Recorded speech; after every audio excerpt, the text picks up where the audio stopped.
I wanted to ask that question before the break. So in a few minutes, I'd really love you lovely guests to attend to this question, because what we are talking about affects the common man on the streets, people in the market, and if this conversation does not somehow, give them hope, there's absolutely nothing we've talked about on the platform today. So for people that use public transports, keke napeps, shuttle buses, you hear the lamentations of these drivers on most occasions, telling you how they pay taxes, how they buy fuel.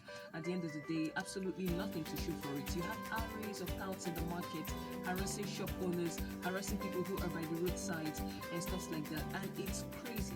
Now we are talking about regulating the business environment, and what we have seen so far in the southeastern region, and with ABA ranking 34th, right? Things like that are very prevalent in that those area. places. I stayed in Abia for quite some time, so I know what I'm talking about.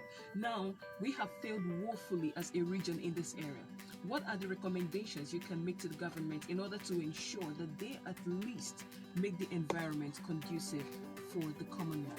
Yeah, I want to quickly say, when Francis was talking about multiple taxation, my colleagues in this master's business, they love to use that phrase, multiple taxation, and I beg to differ. It is not taxation, all right? It is criminal extortion.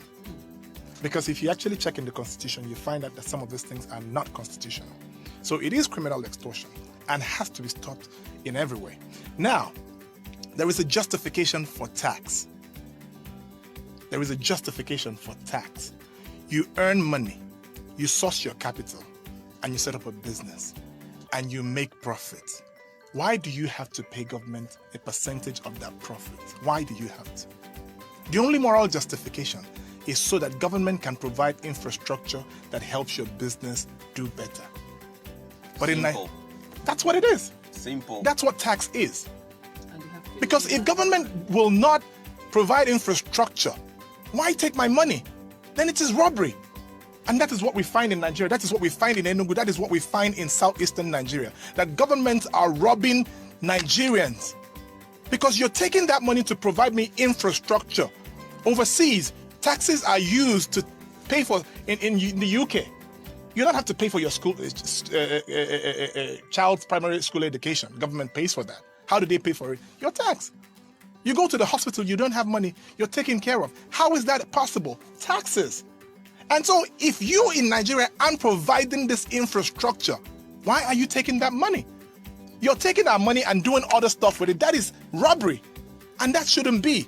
And so I must make it clear that any government that taxes its people and does not provide infrastructure in return is stealing from the people, and that has to be stopped.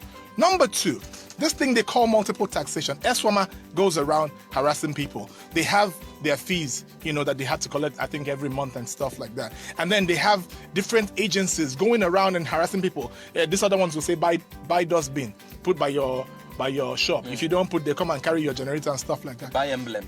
Yes, these are criminal activities. And what is it? It is IGR. But you see, our people, that's why I talked about competence. Our people are so not competent that the only way they can grow income, internally generated revenue, is to steal from the people. But growing internally generated revenue is not rocket science. It's simple. Provide good roads, provide water, give electricity.